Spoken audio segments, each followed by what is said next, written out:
I'm Gary, and this is Coasting with Culture, which is all about combining theme park visits and riding roller coasters with various cultural experiences around the world. After joining a bunch of friends in Washington Dulles Airport for a transatlantic flight, this Euro Thanksgiving adventure got underway with a stroll through Zurich that provided some memories of an earlier trip and the sweet taste of local hot chocolate. Then continued to the city of Lucerne for an incredible fondue meal and some awesome medieval architecture.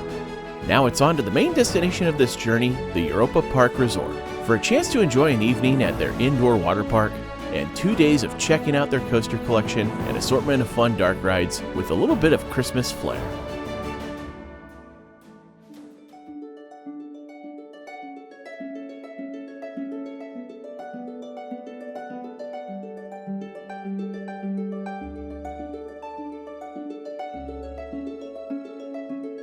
For our visit to Europa, several of us had a room at the Hotel Kronosar, which has a history museum theme with a variety of items on display like you would expect to see at such a facility. Our crew reserved a pair of family rooms, which were fairly large and had hints of that historic theme, as the bunk beds were made to look like old-style luggage. One of Kronosar's best amenities is its direct connection to Rulantica, Europa Park's indoor water park. This allowed visitors to avoid walking outside in those cold winter days when heading over to enjoy the park's year-round wet and wild fun.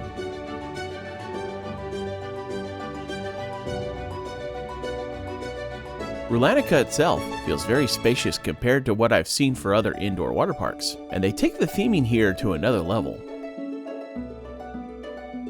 Getting around can be a bit tricky as some of the walkways and attractions sort of cross over and under each other, so your path to a specific location might not be very direct. Once you start getting a handle on where things are though, there is a lot to do. Between the various water slides, large wave pool, lazy river, and one of my favorite features, swim-up bars, where you can enjoy a drink in the comfort of the pool.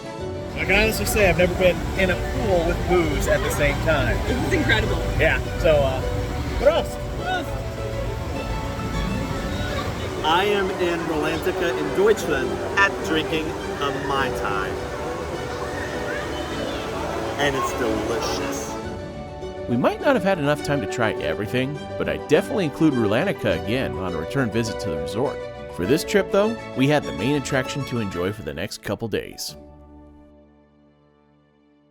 Cold weather is actually really helpful because we don't have a fridge inside of our room here at Kronosar, and I bought a 6-pack of Coke at a grocery store on the way here and didn't have any way to keep it cold, so I decided to leave it in the van, and voila, they're cold! Before heading into the park, we made our way to Bubba's Sens, one of Kronosar's restaurants where breakfast is served buffet style. Because they utilize a space that doesn't seem to have been designed for a buffet, the food is sort of scattered all around, so you have to go to a couple different spots to see all of their options. There were plenty of choices though to help fill you up before you head out to catch the shuttle bus.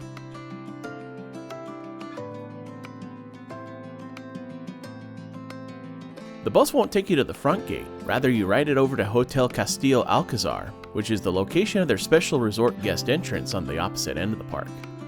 Thanks to staying at one of the park's hotels, not only do we get a special entrance, but we also got early admission and a chance to enjoy a few rides before the park officially opened for the day. Europa Park was created by the Mock family, who had been operating an engineering firm that dates back to 1780 and began creating Oregon carriages and other equipment for traveling showmen in the late 1800s. Then in the early 1900s, they began to design rides. This firm, which is now known as Mock Rides, has used the park since its opening in 1975 to showcase their ride offerings to potential clients, and have also added several rides from other manufacturers to better round out their collection. As there were a ton of rides that came from Mock in the park, we kicked things off with one of their newer additions, Arthur, the powered inverted coaster themed after a film that was inspired by a book series of the same name. The ride's theming is really well done, and the seats on the train rotate as you traverse the course for some added fun, and to better see some of the dark ride scenes along the way, including one which features a song you wouldn't expect to hear on a family theme park ride, but it certainly helps to make quite the memorable experience.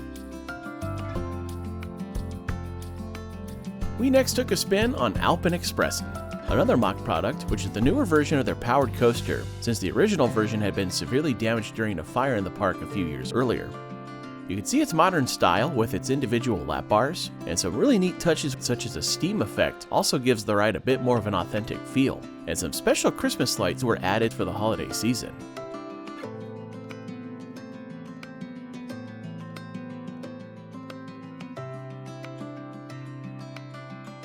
As the park was opening for the day, we then headed over to an excellent dark ride, Pirates in Batavia, which gave a lot of attention to detail in its set designs. It was on par with some of the best extensively themed Disney or Universal rides. Having worked on Pirates of the Caribbean at Disney World might have added to my enjoyment of the ride. It was also fun to see the hidden tribute to the founder of the park, Roland Mock, among the ride's animatronics and figures.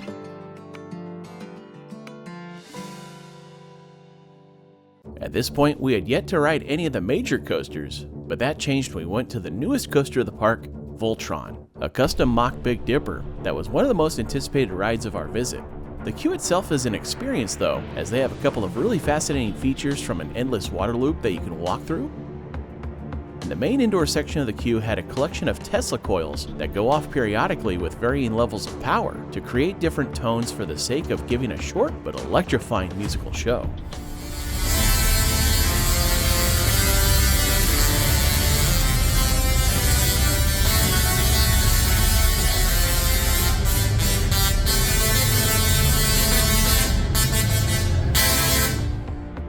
The riders get a charge right off the bat, with the initial vertical launch right into an inversion, which is followed by a number of other elements including airtime and hangtime hills that make for an incredible ride. Several in our group had it ranked in their top 10 pretty quickly, but my hesitation in doing so came from the way the lap bar isn't the most comfortable for us bigger guys, and there were a couple of rides over the weekend where I could feel a bit of a headache coming on from the rattle, which occurred in a few wing seat rides. Still, I wouldn't hesitate to go back for more, just as we did over the 2 days we had in the park.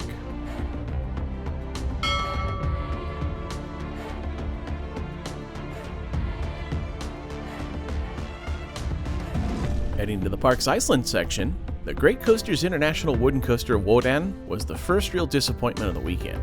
Not because it's a bad ride, but rather because I unfortunately got to the point where I couldn't ride it as the lap bar couldn't quite lock in, so I had to watch from the sidelines. But I will say that I really dug the Norse mythology-inspired theming of the queue, and the ride served as a milestone for Nate. Fortunately, the bummer of missing a ride was quickly nullified by another highly anticipated coaster in Blue Fire, which has since been cloned multiple times in various parts of the world. And I could see the appeal to those parks that decided to get a replica of the original, as it offers a punchy launch, some great moments of airtime, and one of those totally unexpected hangtime moments from the barrel roll near the end. This would be my favorite coaster from the weekend, especially because of that wild hangtime.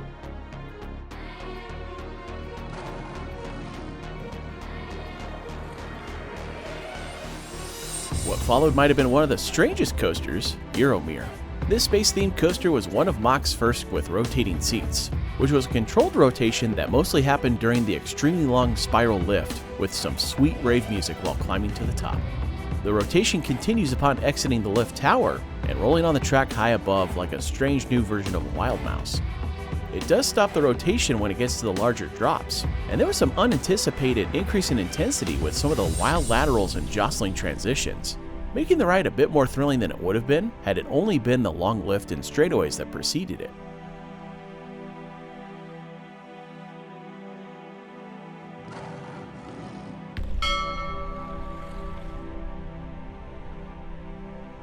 After our journey to space, we returned to Switzerland.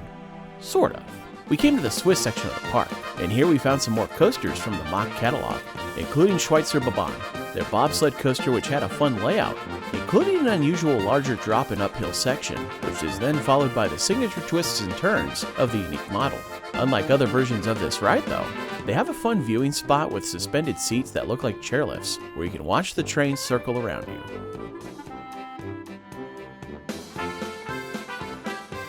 One of the better themed queues of the park belongs to Matterhorn Blitz, as you stroll through a farmhouse and a barn with all sorts of animals and people to see while you wait for your chance to ride on their Mach Wild Mouse coaster, which has a similar layout to the larger park models that can be found at several parks around the world and have been ridden in past adventures, but has an elevator lift rather than a traditional chain lift.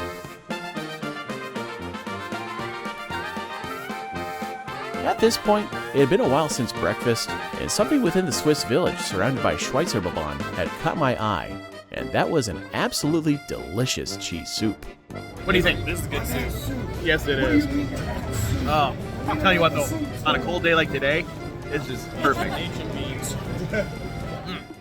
As the sun began setting, the lighting began to bring a new life to the park, as we made our way toward their geodesic sphere that some might find to resemble Spaceship Earth at Disney's Epcot. But here, rather than a dark ride looking back at human history, they offer the Eurosat Can-Can coaster, a ride inspired by can-can dancing with roots tied to France, and the queue takes you backstage before heading to the stage for the show of the coaster. It has a similar spiral lift as Euromir, but with that signature can-can song which would gain tempo as you got closer and closer to the top, then race through a few can-can scenes before arriving back to the station. To cap off our first night in the park, we headed for Silver Star, the park's B&M hypercoaster, which is interestingly the first of the model that I've seen with designated larger seats like other models do. Unfortunately for me though, I get a sense that their larger seat was probably more on par with normal seats in the US, and I couldn't quite get the last click needed to ride, so I had to await everyone's return. Most seem to find it to be more of a mid-level coaster for the type, which could have potentially been because of the colder weather.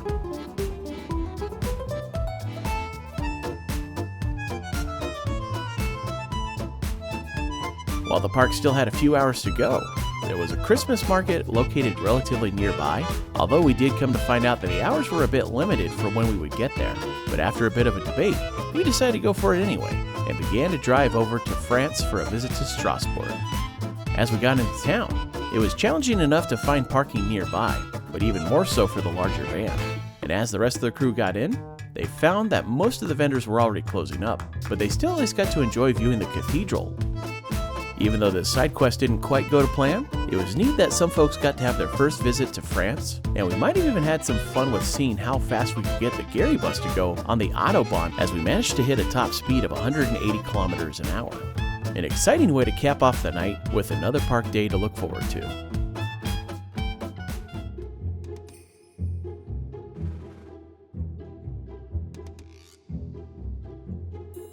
As we took advantage of the early resort entry, we made our way back to Arthur and Pirates of Batavia for some rerides.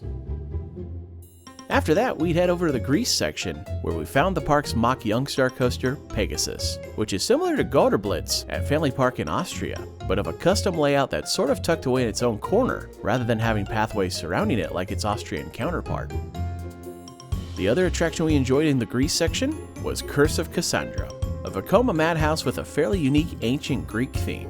What really stood out though was a bit of a hidden surprise that was tied to the seats, and from the looks on my face, you could probably tell where in the seat it was.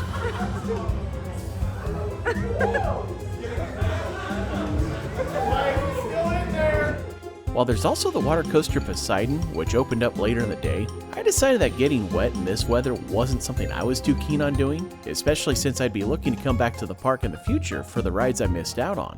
There were several in the group though who went for it anyway, and their level of excitement was mixed at best. What's happening? This is a bad idea.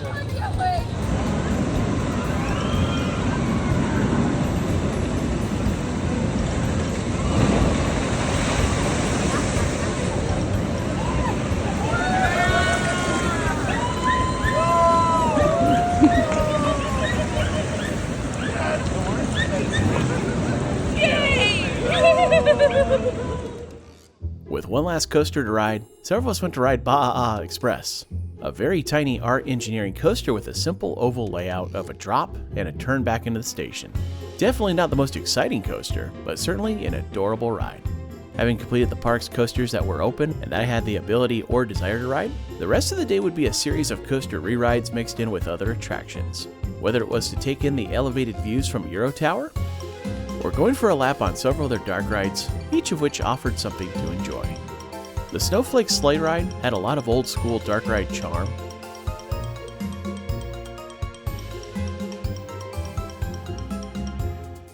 The Italian-themed Piccolo Mondo was very adorable.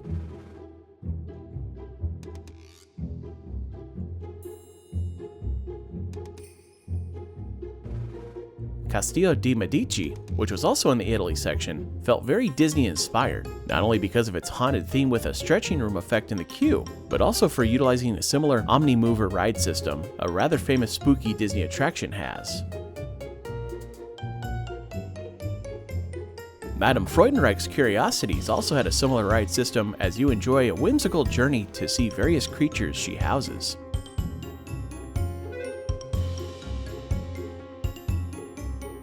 And Snorri-Torin offers more advanced projections mixed in with the scenes, more like modern dark rides that are being built in theme parks around the world today.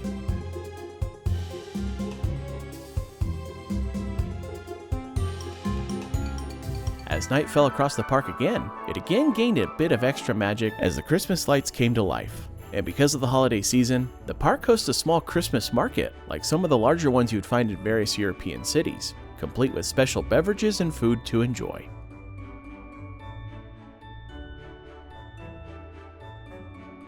To bring our last day in the park to an end, our crew enjoyed a few final laps on Voltron, which gave a well-deserved exclamation point for this first visit to what is easily becoming one of my favorite theme parks in all of Europe. And before we began parting ways to various locations to start our journeys home, we enjoyed a few drinks at the Spirit of St. Louis bar located inside the Ball Rock Hotel, inspired by the famous aircraft flown by Charles Lindbergh. And some folks would take an opportunity to enjoy just a little bit more Christmas magic of the resort before calling it a night.